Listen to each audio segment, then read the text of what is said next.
Lands of Lore: The Throne of Chaos is a dungeon crawler released by Westwood Studios in September of 1993. The game had everything you'd expect from an RPG in this era. High fantasy, battling monsters of legend, magical spells, and powerful heroes. For a dorky kid like myself in the 90s, this game was as good as it gets. I've decided to go back, 30 years later, and see if this game still holds up.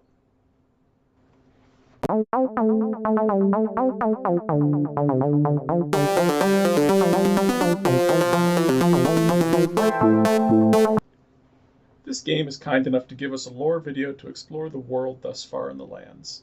A lot of this is common fantasy tropes, but the short version is there's an ancient, powerful race that provided everything for the lesser races of the lands.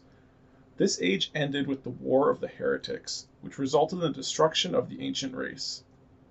With their way of life shattered, the remaining races fought many wars in a struggle for power, eventually resulting in the White Alliance, formed of the four governing races: humans, Dracoid, Thomgog, and Hewline.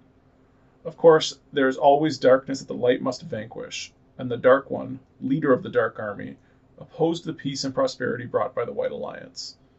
The main villain of our story is Scotia, a witch in service to the Dark One.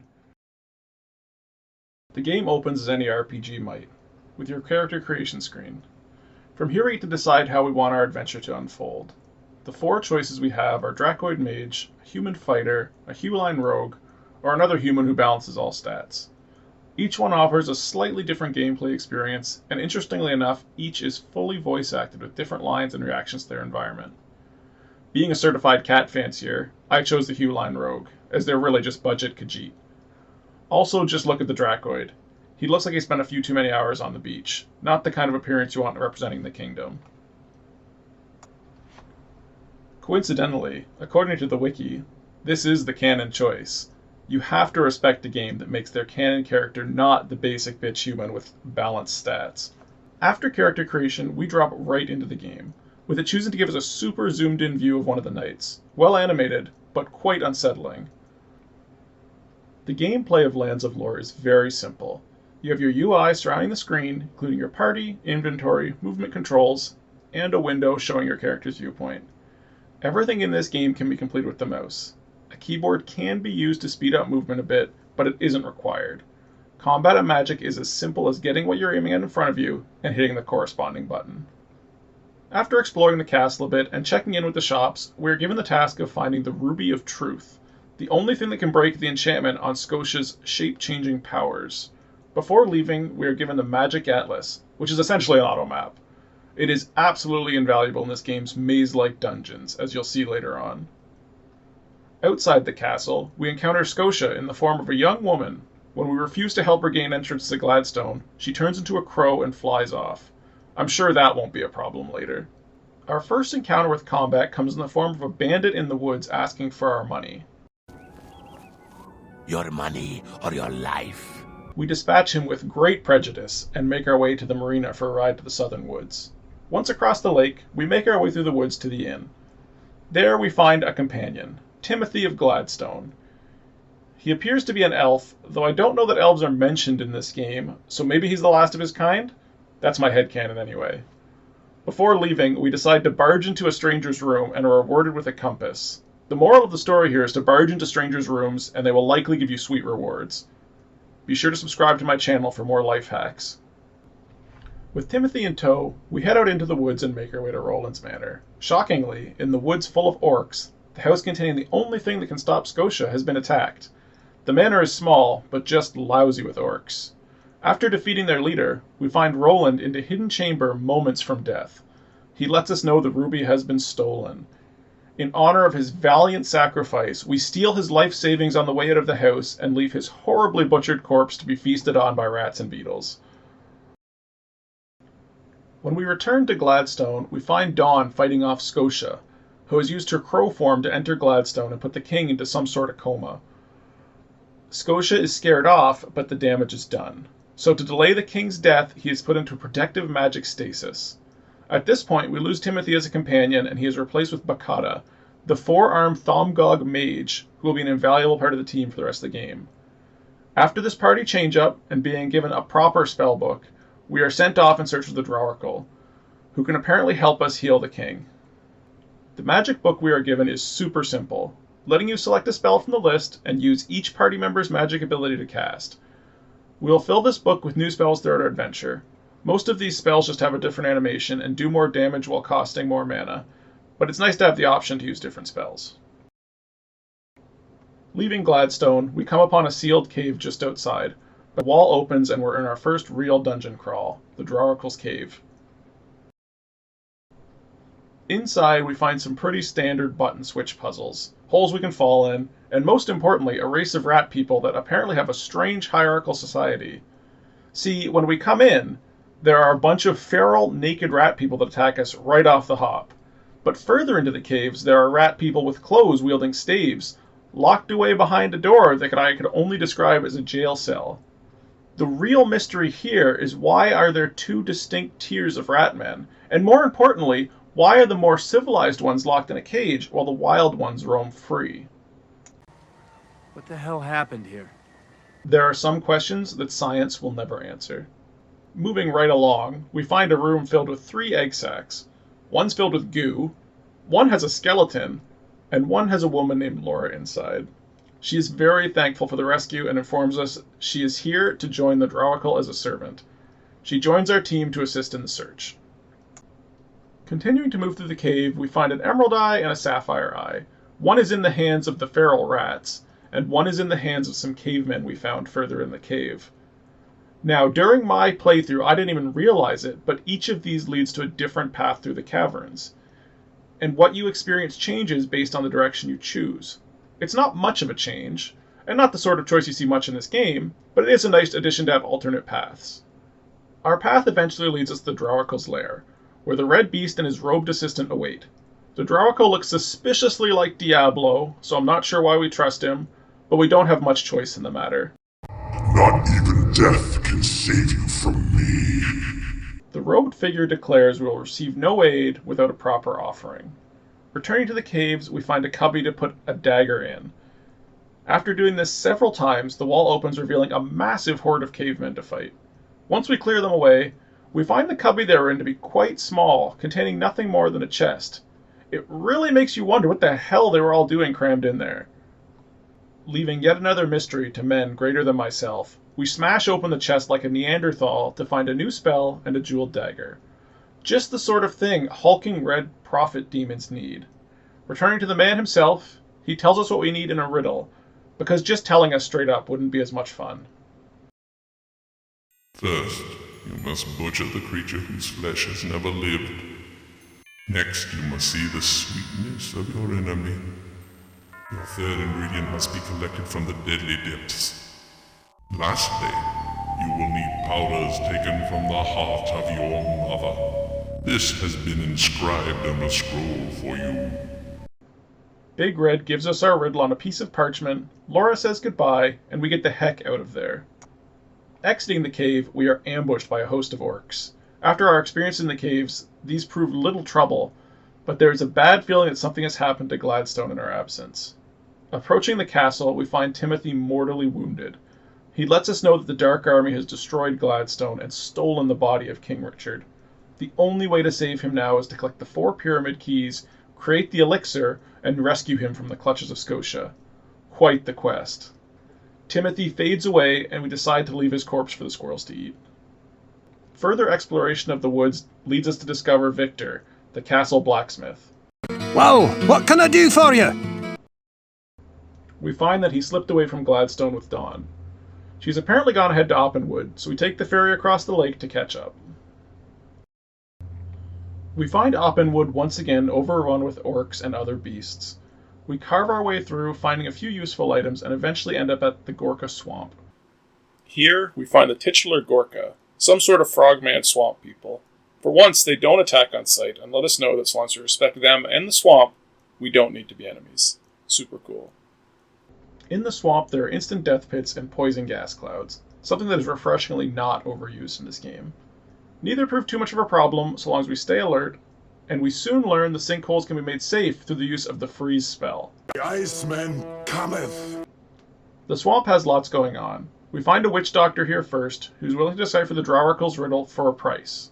The riddle can be solved for free utilizing other means throughout the game, But being as I'm part of the 1% in the lands, and I'm rife with crowns, There are silver coins in here.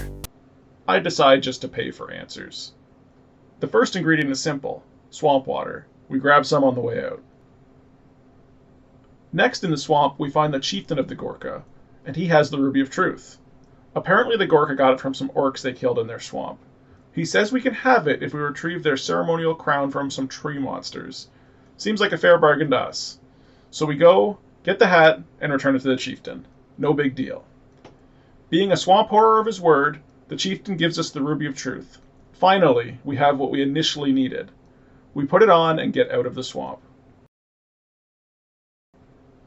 Leaving the swamp, we find ourselves in Upper Openwood. This place is full of skeletons and wasps.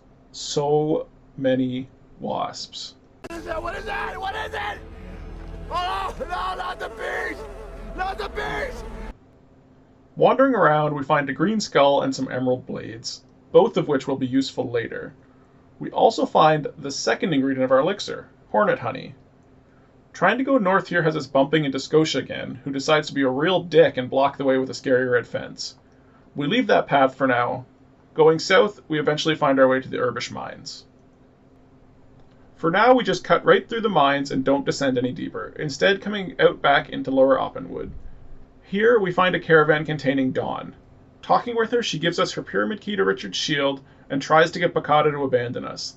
Luckily, Bakata is a Thunder Chad and decides to stay with us.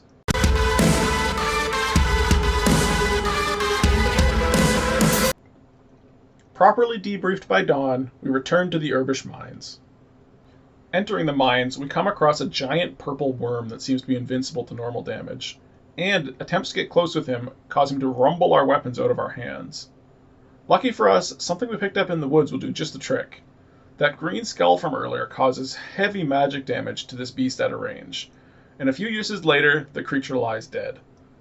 We recover our dropped equipment and proceed into the mine. The mine itself probably stands out as the most atmospheric area of the game for me. From the creatures hanging from the ceiling, to the sound design of the monsters in the caves, it just does such a good job of unnerving the player and creating an atmosphere that this is not a safe place.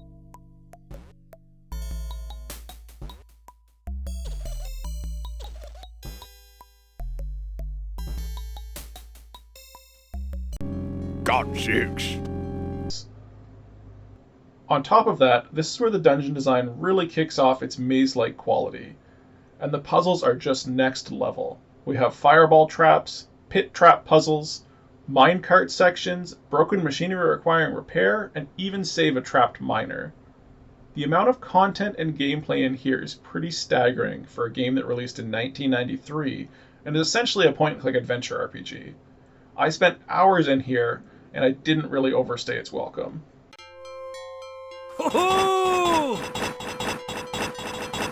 In the lower levels of the mine, we also find our third elixir ingredient, Bloodstone, from the enemies that I can only describe as rock elemental dogs.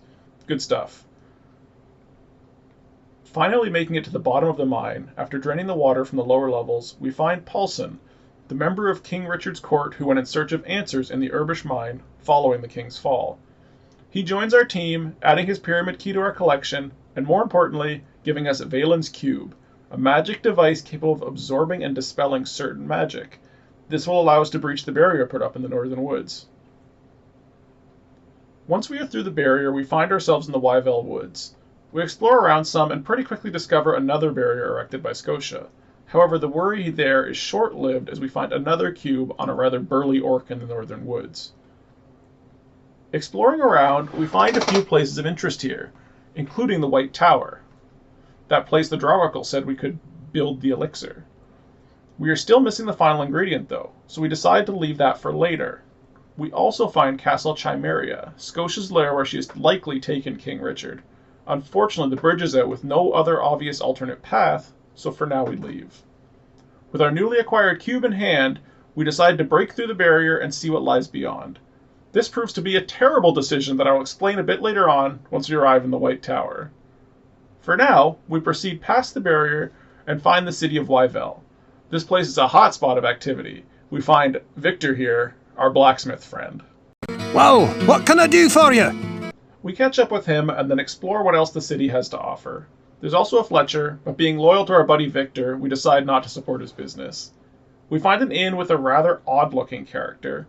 Clicking on him, we find out fast he really likes to talk.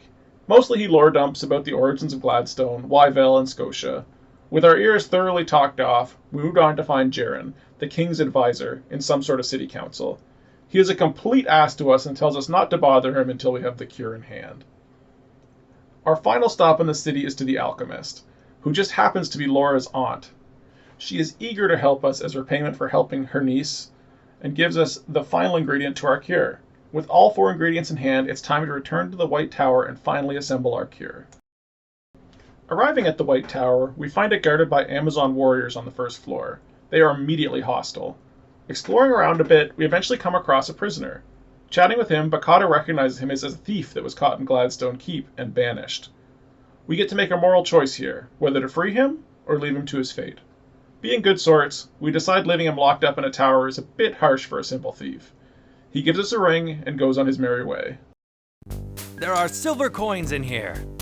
The ring gives us a small boost, but it also has a secondary purpose.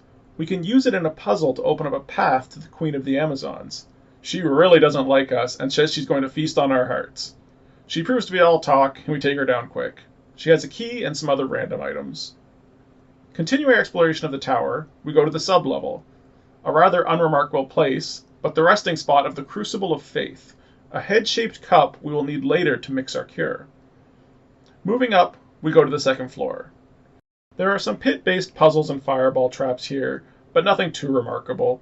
We do square off against a Minotaur here, but he proves to be a bit of a letdown and we kill him with no problems, using his horn as a key to escape. Finally, we come to the third floor, and this is where things really take a turn for the worse. This floor is absolutely filthy with wraiths. Enemies that deal significant damage, have powerful spells, and can come through the walls to assault you. And the worst part? They can only be damaged by emerald swords, meaning we can't even use our powerful weapons on them. The worst part here is there is another way to kill these things. Valen's Cube, the one we used to access Wyvale earlier, can take these wraiths out like they are nothing. Unfortunately, because we chose to explore Wyvale before the White Tower, we no longer have this supremely powerful weapon. I both love and hate this development. The game allows you to do what I did and severely handicap yourself. There's no warning text, no hint that this would be the case, but the game allows you to do it anyway. This is something I find lacking in modern gaming, is having accountability for your actions. I can imagine such a feature implemented in a modern game and getting a giant warning box telling you that you're about to make a poor choice. Here, we're treated as an adult and allowed to make our own mistakes. Anyway, without the cube, this floor becomes a bit of a slog, but we struggle through and get the final key we need to unlock the elixir room. Once inside, it is a simple matter of mixing ingredients and the elixir is made. Once complete, the stone head you mixed everything in comes to life and talks to you. You have butchered the creature whose flesh has never lived. You have gathered while traversing the deadly depths. You have tasted the sweetness of your enemy. You have taken powders from the heart of your mother.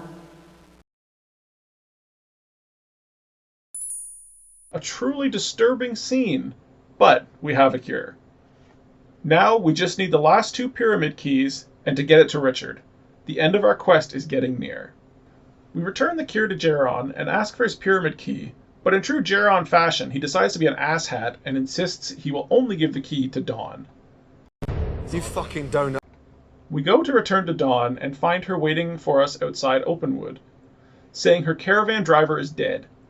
She wants her pyramid key back. Choosing to call her a lazy scab and say we've done everything while she's done nothing reveals that she was Scotia in disguise. She then becomes a giant lizard. This thing likes to use a feature that this game starts using more frequently in the late game, rumbling the screen and dropping all your equipped kit. Deciding I don't want to deal with that nonsense, I run for Wyvale. Returning to Jaron reveals the city to be under attack. Jaron, being a massive dick tree, kicks us out and locks the door. We now have to defend ourselves from an attacking army. The goal here is to kill enough enemies until they retreat. This game allows you to heal by sleeping, so my strategy was to find a corner to hide in and just keep sleeping between waves of enemies, letting them come to me. This proved highly effective. Once the retreat sounds, we go back to find Geron has left us a note like a high school girl and retreated. His key has been stolen and apparently taken to the Catwalk Caverns. We find entry to the Catwalk Caverns and find that our beloved blacksmith Victor is a traitor. Whoa! What can I... We put him and his clawed friend down, gaining the Dark Gauntlet and Geron's key. The rest of the Catwalk Caverns is fairly unremarkable, using the gauntlet to get around and solve puzzles as we have been doing thus far. The caverns here aren't bad by any means, but in contrast to the previous Herbish Mines and White Tower, they just feel a little underwhelming. Eventually we get 2 keys and make our way to the exit that leads to Castle Chimeria, but we are blocked by some very questionable looking aliens. They inform me that I must pick a side in their weird galactic struggle for who is the ugliest alien. I decide to side with the tentacle monsters and destroy the floating brain wizard heads. This whole segment is super weird and almost feels detached from the rest of the game. I'm not quite sure why it was even included.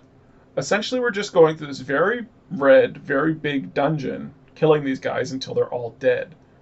Unfortunately, they have that rumble ability, so our best bet is to attack at a range with arrows and magic. This proves to be a somewhat tedious experience of locking ourselves in a room to rest, popping out to kill a few, and then repeating.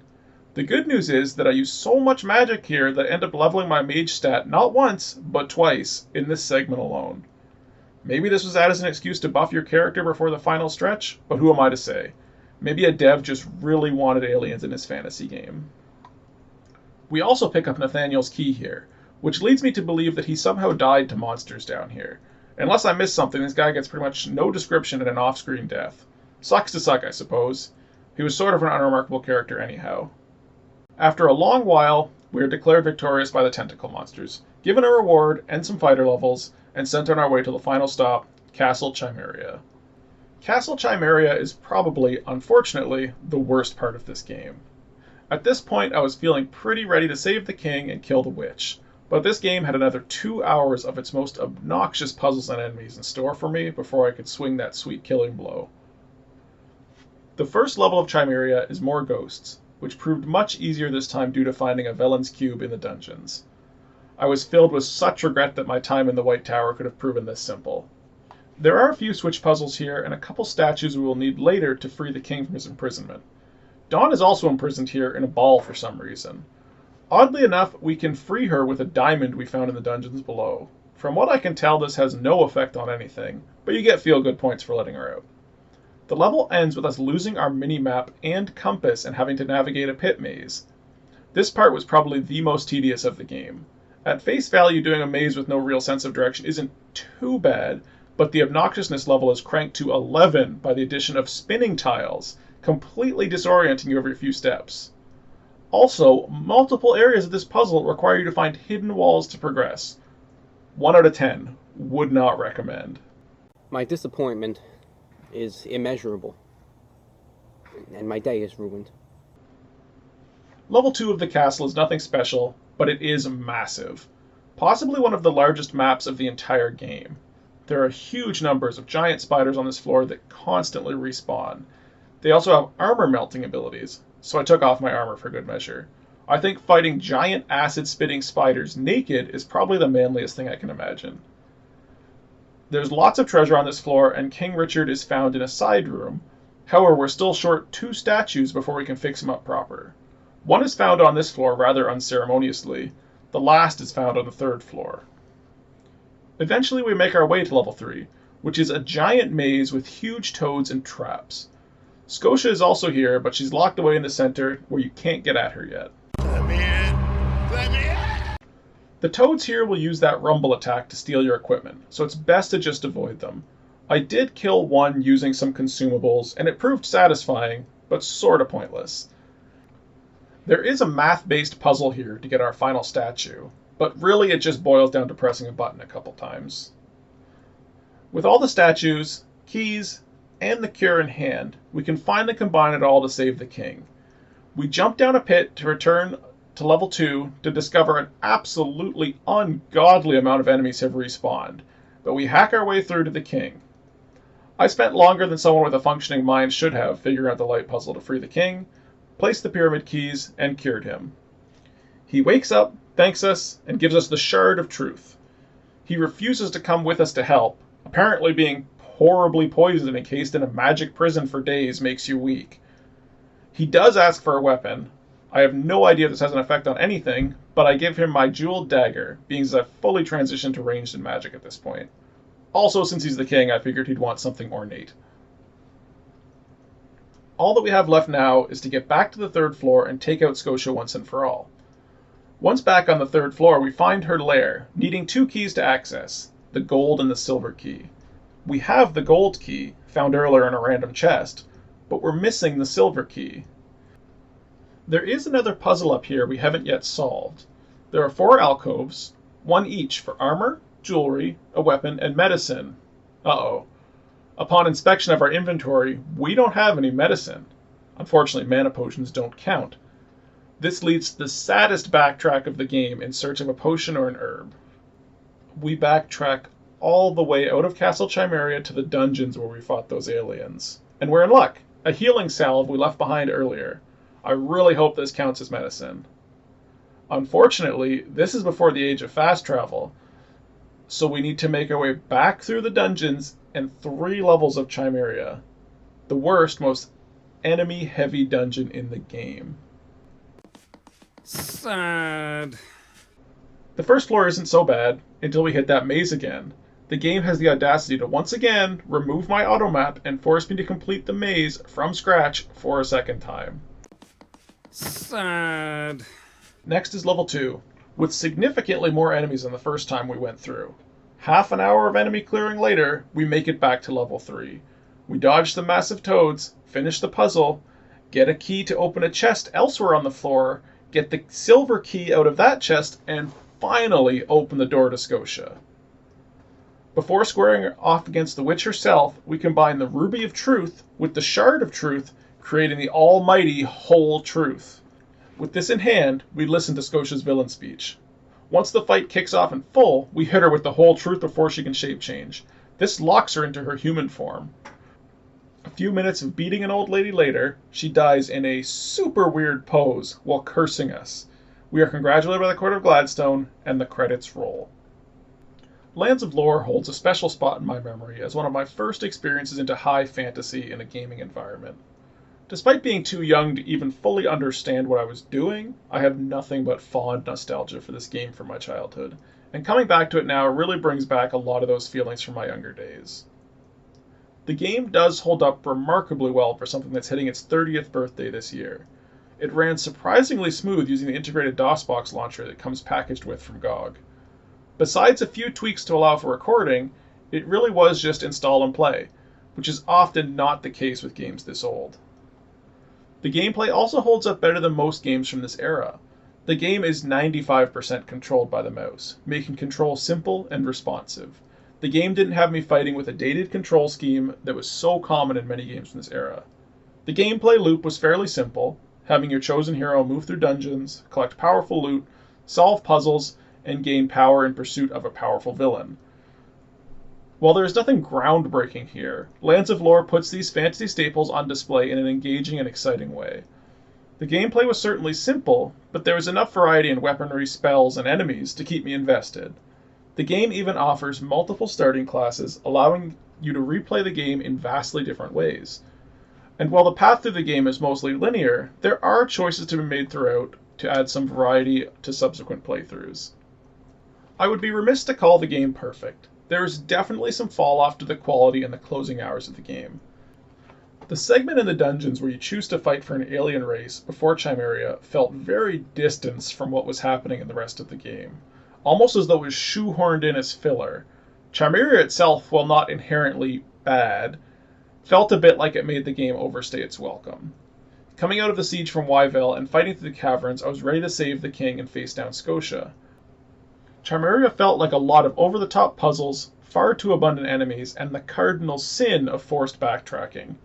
While it doesn't detract too much from the game as a whole, the final hours do leave you with a bad taste in your mouth. The artwork and visuals in this game are still just beautiful. Obviously this is subjective, as I have a weakness for pixel artwork from this era, But even compared to pixel games from the current day, the artwork in this is just so full of charm. If you're someone who doesn't care for pixel artwork, that's okay, just know that you're wrong. Aside from the things I've already mentioned, I never felt anything was really out of place or badly animated. Everything seemed to fit well into the world they had created, and the art and locations really reflected the dark fantasy world on display. The cinematics, while somewhat uncanny looking, really fit the overall theme of the game. One of the most memorable areas for me was the Urbish Mines. There's very little dialogue in this area, but it just gives us such a feeling of dread and almost bordering on horror at points. The artwork and sound design that can continue to give that feeling this far on is a testament to the creators of this piece of media. Overall, is this game worth playing 30 years later? I would argue yes. The game is extremely accessible with the GOG version working right out of the box. The controls have held up beautifully, and the mechanics are simple enough to pick up even for newcomers to the series. For fans of the RPG genre who have previously played this, or newcomers who want to see some of the earliest games in the genre, I strongly recommend giving this one a playthrough. I don't think you'll be disappointed. If you made it to the end of the video, thanks for sticking around. If you liked the video, give it a like and consider subscribing. If you didn't like the video, you can crush my self-esteem and self-worth by leaving a dislike and a mean comment below. That's all I've got. But here's a parade of credits for the game and some beautiful monster sprites to keep you company. See you in the next one.